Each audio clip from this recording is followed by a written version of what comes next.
Hello and welcome to Goodwill Columbus Work and Community Services. My name is Curtis. We are coming together today to talk about interview basics. And this is our second part of our discussion. If you missed the first part, that is in our live recording section. You can check that underneath that tab on Facebook, and you can come and join us at any time, or you can watch this later. It doesn't matter. We are open to anything right now at this point. So we'll get started. I've got a nice PowerPoint that I just finished. So, of course, our course outline is how to dress for success, when to arrive to your interview, how to greet the interviewer, questions you may be asked, facts about disclosure, and proper follow-up. So today we will discuss when to arrive to your interview and how to greet the interviewer and a few other topics in those categories.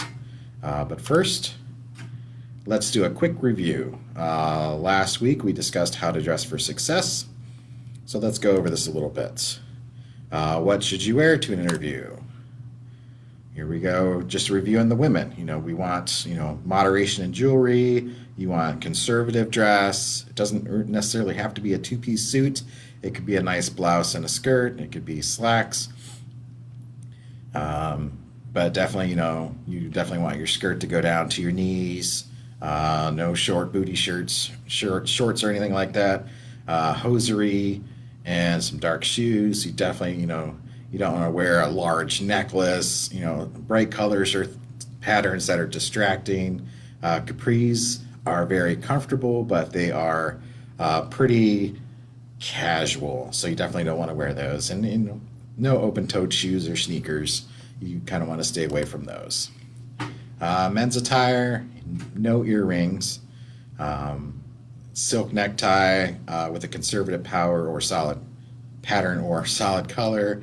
Shirt cuffs that show slightly at the wrist, conservative two-piece suit or a nice pair of khakis and a polo works as well, and dark shoes and socks. You definitely, if the pants are long enough, it's not going to matter if you wear white socks, but you just don't want to wear something that's got a big pattern to it and have your pant legs be too short. You definitely want to trim your facial hair. You don't want to just go into an interview all scraggly. You want to avoid distracting patterns or busy colors. And don't roll up your pants. And you definitely don't want to forget to wear socks. So here's just some more examples of things that we have discussed previously. A couple things that pop out. Make sure your hair is neat and professional. Definitely you want to either have no fragrance or very mild fragrance. You don't want to just take a bath in cologne or perfume. Dark colors are preferred, but depending on what you have, you don't want to go in there wearing neon colors. All right, how to prepare the night before the interview. We talked about making sure that your clothes are cleaned and wrinkle-free the evening before, getting stuff set out. Forgot to take that slide out. All right, so organize the clothes before going to bed and have them by the door. You definitely want to have your everything together and all set, ready to go. So what happens the day of the interview? You want to make sure that you hang your clothes like we got there on the right, and don't just want to throw them in the car like we got on the left. Otherwise, they'll get all wrinkled, and all the prep that you did the night before will be wasted. What if something happens to your clothes on the way to the interview? Remember, first, do not panic. If you have extra clothes, bring an extra shirt or something that you can change or tie. If you don't have anything, clean what you have. And if all else fails, ask for help. It is okay to ask for help. And remember, if you happen to fall into a big old mud puddle or you get so dirty that there's really no way that you can continue on to the interview, it's best to just call them and explain what happened and that you respectfully request to reschedule your interview. Employers love honesty, and most of them are pretty understanding. If something traumatic or above and beyond has happened, they will gladly reschedule an interview, especially if you're calling them before the interview and not after. All right, so that is the end of the review. Part 2 is next. All right, just another look at the course outline again. We're focusing on sections 2 and 3 today. All right, the skills that we will cover in today's episode is: when should you arrive to an interview, arriving early versus being late, be prepared before walking in, know who you are meeting, what to do during the interview, how to introduce yourself, manners. I forgot an S in that one. It's okay. Can't stress manners enough. And then your conduct during the interview. And then what to do after the interview is over. How to exit the interview appropriately, what to do when leaving the building, and what if you forgot something. All very important topics when you're in an interview. So, when to arrive to your interview. Arriving early versus being late. The first test you will be given at a job interview is whether you show up on time or not. And you would be surprised. A lot of employers will have people at the front desk, but what you may not understand is that the people at the front desk do talk with the managers and what they see as well. So the very first test is making sure that you're there on time. There's no excuse for being late, especially if being late's your fault. You definitely don't want to give excuses. You just want to be there, What can you do ahead of time to make sure that you can get there early enough? Well, first you got to make sure that you have good directions, know how long it'll take, and where to park. Considering the traffic flow and any possible road construction that may get in the way. I've been to a job interview before where I was sort of familiar where I was going, and my GPS cut out about halfway there. Once I got there, there was no parking, and I had to find a garage, which took me in a different direction. And because the one garage that was closest was under construction, and I had to go to a different garage, and then I had to huff and puff. And by the time I got to my interview, I was a couple minutes early and huffing and puffing and all red in the face and sweaty. Definitely not how you want to present yourself to an interview. If I'd have done just a little bit more research, if I'd have left a little bit earlier, I probably could have avoided all of that and been there at a respectable time looking presentable. And you should arrive no more than 15 minutes early for an interview. If you get there 20, 25, even 30 minutes before the time, stay in your car and mentally prepare.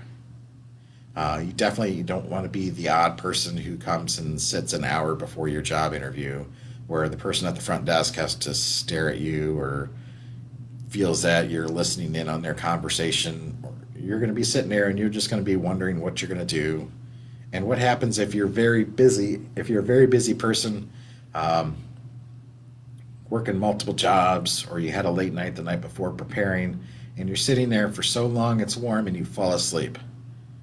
That's not giving yourself a good first impression. So no more than 15 minutes early for a job interview. Any longer than that and you risk having different complications. Be prepared before walking in. Preparation is the key. Cannot stress that enough. Prepare, prepare, prepare. So always research the company before you head into an interview. Knowing ahead of time what the company does and how they do it will help you whether you want to work there. That sounded like a incomplete sentence right there. To know whether you want to work there. Okay, maybe. See, this is why live is sometimes not the best. We can't take two. And it helps you to think of questions to ask. Employers love it when you come into an interview and you know what the company does and you know some about the position that you're interviewing for. I'm always impressed when I'm interviewing somebody and I ask them, so what do you know about Goodwill Columbus? And they're telling me a whole bunch of different stuff that is public knowledge, but it takes somebody to actually go online and look this up. Or maybe they have a friend who's worked here and has told them some things. That's vital information, and it shows me that this person cares enough to actually know what it is that we do here. Some people, they'll go, Goodwill. The only thing I know about Goodwill is that they have thrift stores. Shows me that you're not really interested in knowing what Goodwill is all about. And this is true for a lot of different employers. You want to know what that company does, and it's also going to help you think of questions to ask during your interview.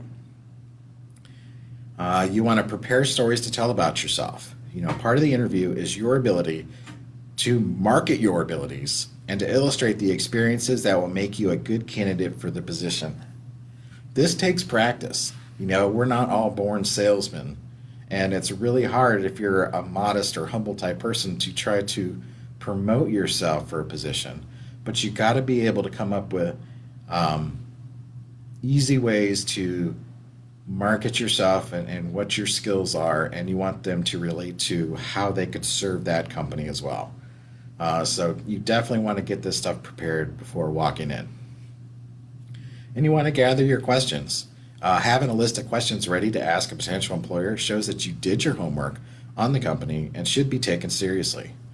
There have been times where I'm interviewing somebody and I ask them if they have any other questions, and they'll hit me with a zinger that I may not have thought of. That shows me that they've got some skills where they're actually thinking about stuff ahead of time.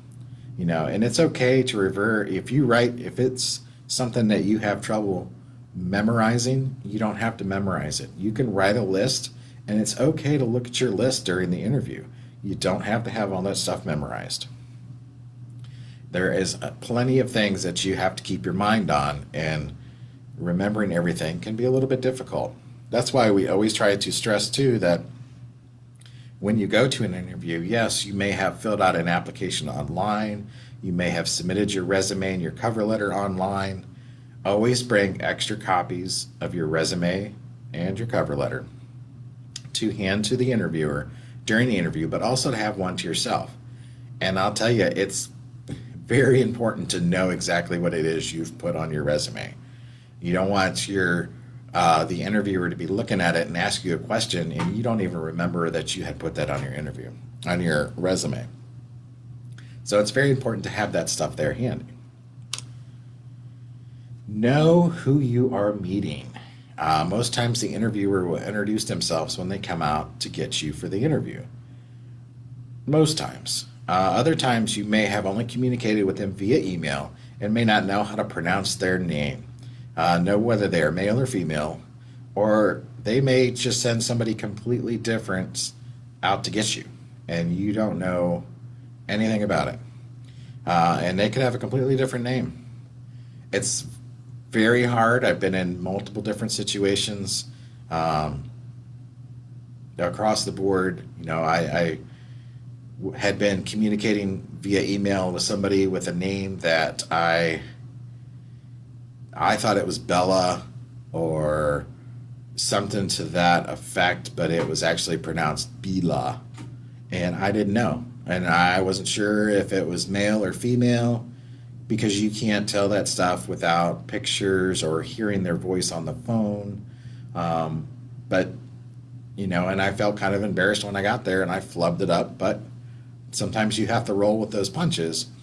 But try to know the best that you can who you're meeting and know how to pronounce their names. But don't be too embarrassed if you flub something, because sometimes honest mistakes happen. Most interviewers will come out and introduce themselves. I try to do that when I'm coming out to interview somebody. I'll make sure that I pronounce my name. And one thing that works on both sides of the introduction is when someone's introducing themselves to me, I try to repeat their name out loud to make sure, one, that I'm hearing it correctly, and two, it helps me remember. So remember that the next time somebody introduces themselves to you, say their name back to them out loud. See how well it'll help you remember that name in the future. Just a little tip. So, what to do during the interview?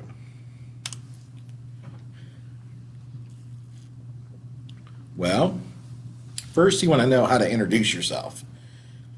And this is something that goes back to what we talked about last week with confidence. You definitely want to build that confidence up. You want to be able to make eye contact, look someone right in the eyes, and show them that you have confidence. Meeting them eye to eye is a sign of having good confidence. Looking at the floor or away from the person you are meeting shows a lack of focus and shows that you're not confident. This is the time when you are marketing yourself. It's not just wait till you get to the room for the interview. It's this first impression that's very vital. Everyone says you only get one first impression. So you want to go into it and you want to sell your abilities from the beginning. And the first thing that you do is make eye contact. It takes practice. Firm handshake. No one likes to shake a dead fish. And if you don't know what this expression is talking about, have you ever shaken somebody's hand and they either don't squeeze or they barely squeeze? That's called a dead fish. It's kind of funny, makes me laugh. And it's amazing. I've met it, I've met big burly guys who, when I shake their hands, I'm expecting my hand to get crushed, and they don't do anything, and it's really weird feeling. So you got to know how to counter that, because you don't want to go and crush their hand, but you don't also want to have a dead fish as well. You want to get in there, grab their hand, squeeze a little bit. You don't want to squeeze like you're wringing out a towel, but you definitely want to, like you're picking up an object. You don't want it to fall down. You want to give it a nice, good quality squeeze, and hopefully that they're reciprocating that when they're squeezing back. If you deal like what I do and you get sweaty palms, especially if you're nervous or you're hot, you kind of want to do a quick wipe. If you see the interviewers walking out into the room where you're sitting, do a quick wipe. Try to do it nonchalantly. You don't want to just rub it all over your belly or anything. And just kind of get that sweat off before you stick your hand out and shake their hand. And you definitely want to adjust your handshake to the person you're shaking it. If they present a dead fish, don't squeeze their hand in a death grip. Kind of like what I was just saying. And likewise, sometimes I got surprised by one of my son's teachers last fall during parent-teacher conferences. I went in, she was this little skinny petite thing, and I went in kind of gentle, and she crushed my hand. I was completely blown away, thinking that, it was going to be a gentle handshake, and she came in and crushed my hand. So definitely, you want to match firm for firm. If they're soft, you want to be soft as well. So it takes practice, and this is something that we can help you do, when the workshop opens back up, or practice at home with some of your staff. Great way to do it is just practice, shaking hands. Obviously, right now, with the pandemic and everything going on, we want to avoid as much contact as possible. So this might be something that you just wait to practice on. Keep your introduction short. Now is not the time for your life story. You're just meeting this person for the first time. You don't want to just start rambling on everything about you or any troubles you had getting there. You don't want to do that. You want to keep things short and sweet, and you definitely want, a simple hello, ma'am, or hello, sir. And it does the trick, and it shows great manners. Some people are put off by being called ma'am, and that's something that you may have to get with experience, but you definitely just don't want to say zup. That's not a good introduction. Sure, that works well with your friends, but when you're out in the professional world or out in the community, looking for employment, zup, just doesn't work. All right. Manners, manners, manners. Also commonly referred to as etiquette. Um, so, no bad manners or rudeness. You want to treat all people you encounter with respect. That goes from the person sitting behind the front desk when you walk in there to the person that come out to the interview or anybody who might sit next to you and strikes up a conversation with you, or even the person you pass on your way out the door. You want to treat all people you encounter during the interview process with respect. You know, it's one thing to sit there and be rude to the lady at the front desk or man or whoever's sitting there because you've been waiting for 16 minutes, even though your interviewer might be just a minute or two late. Yes, things happen. Sometimes the person doing the interview gets taken away by business and has to do something before they come to get you. But being rude to that person at the front desk is only going to reflect poorly on you. Because again, like I said earlier, they talk. That person at the front desk talks with that person who's doing the interview. You know, these are all things that are considered when somebody's coming in for a job. Do not speak poorly of past employers. It is a pet peeve of everybody who's doing interviews is if you've got somebody who's complaining of a past employer or their current employer that they're looking to find a different job, that's kind of a red flag. And something you don't want to be that person throwing up that red flag. And remember, not all jobs are the same. Not all employers are the same. Each employer is its own separate entity, and you don't want to take negative energy from a job that you might be having trouble with, whether it's your own fault or whether it's the fault of something else going on. You're not here to display that for a potential employer to see because they're not going to view it in a positive light. They're going to see this person does nothing but bring drama. You know, they weren't happy. That's why they're coming. Do I really want to hire this person who's not happy? So don't speak poorly of past employers. They may ask you questions, you know, why are you leaving your job? You know, you have to find a politically correct way to say it so that way you're not being disparaging of others. Don't appear needy or beg for a job. You may be in severe need of a job, but you don't want to appear needy, and you definitely don't want to come off begging for the job. Desperation is not a marketable skill, and it will turn an employer off very quickly. Do not whine about others. Again, this goes back to speaking poorly of past employers.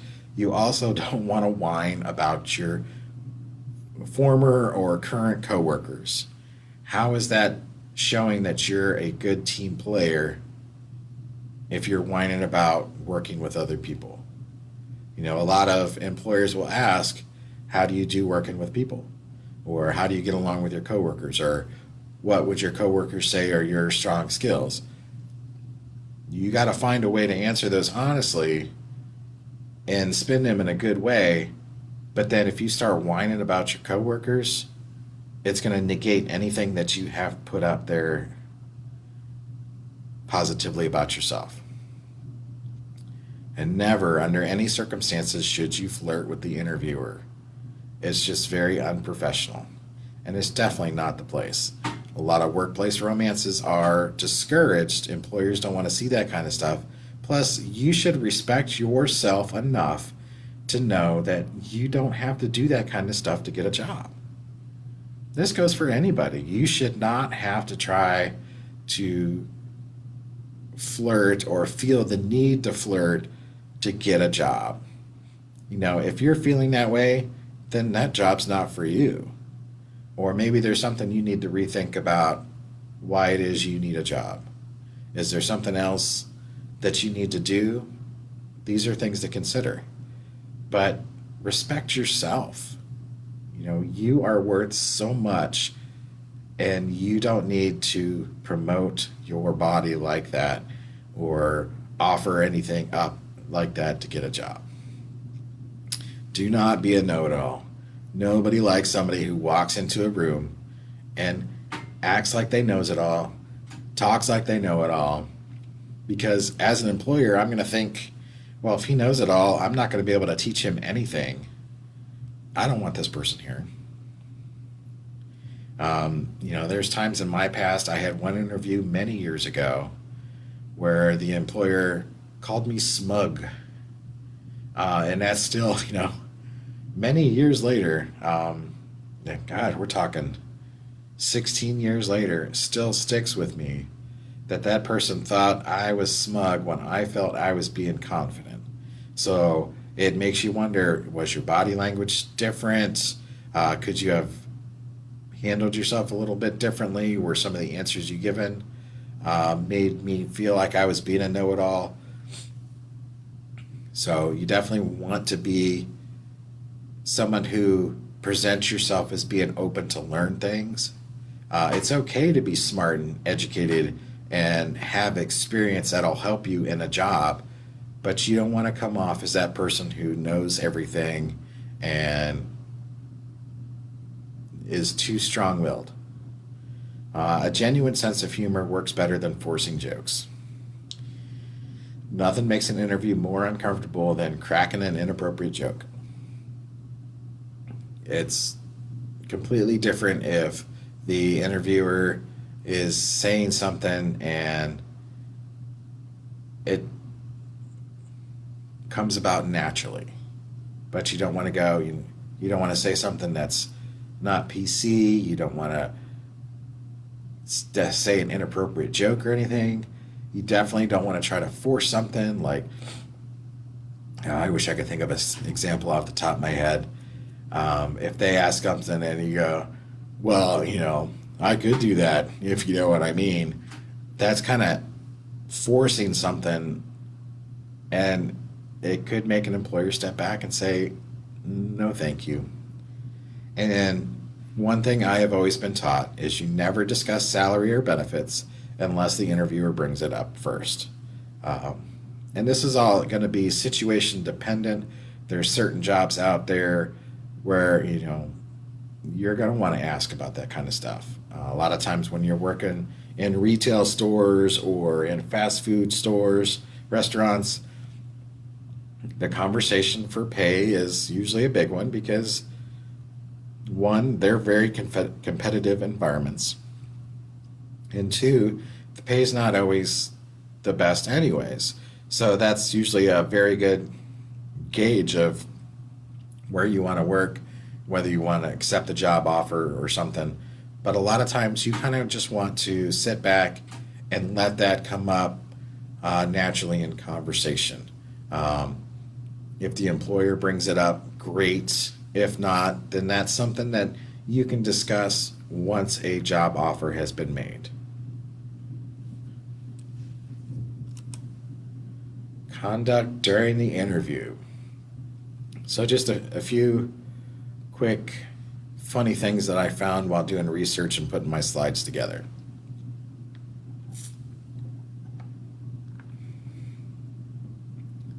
You definitely don't want to, Ziggy's one of my favorite because he's very humble and sometimes he's a little too honest. The guy's asking, why did you leave your last job? And Ziggy answers, the company relocated and didn't tell me where.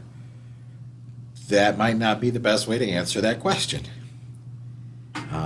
Dilbert's a great one. And you really got to know office environments to get him, but I think he's still got some stuff.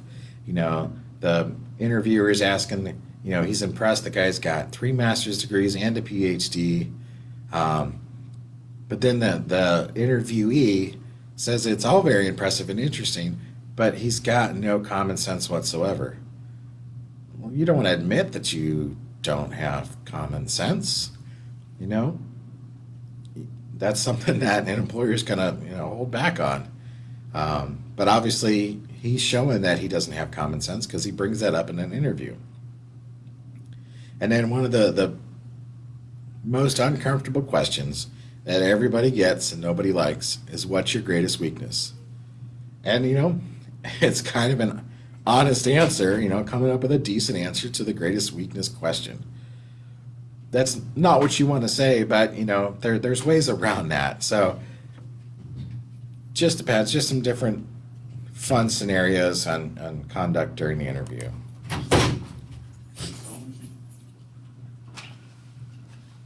So, what to do after the interview is over. 5:03. All right, so you want to politely and sincerely thank everyone who assisted you, including the front desk, before you leave.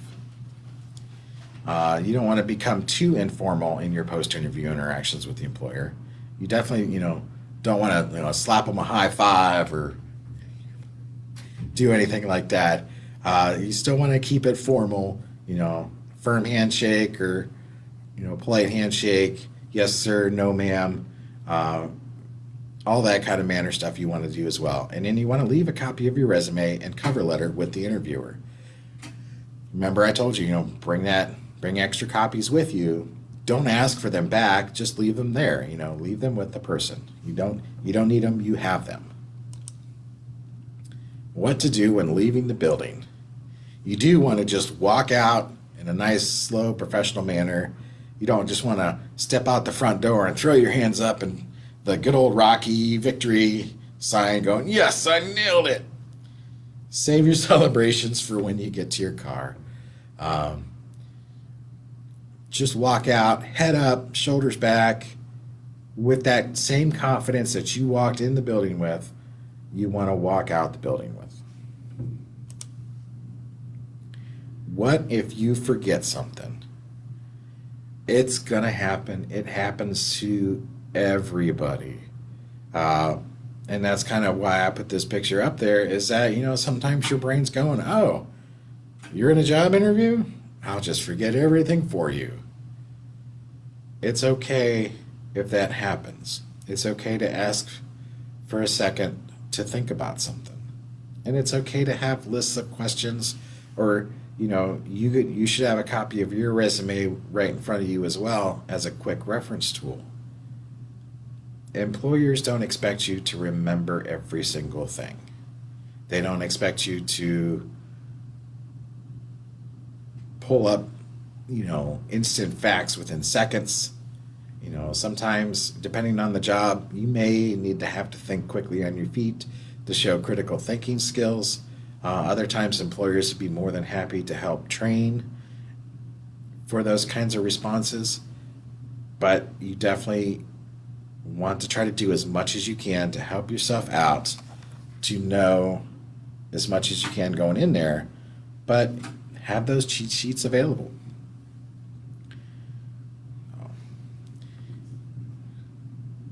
Now, if you think of anything and you got cause for concerns, please reach out to me, talk to your staff. It's okay to have these conversations and deal with them. So we're here to help. This is what we do day in and day out, and we're expanding our program to do more of it. If you've got other ideas and other things you want to do, let me know. Otherwise, please join us next Thursday as we talk about part 3, where we will do practice interview questions and also talk about disclosure. For those that don't know disclosure, you don't have to tell your employer every single thing about your past. You may have barriers to talk about. Well, employers, there are some legality issues where they might not be able to ask about certain specifics, and other times you don't have to reveal what those specifics are. So we'll talk in depth about that and do some practice interview questions. So I look forward to seeing you next Thursday. Goodbye now.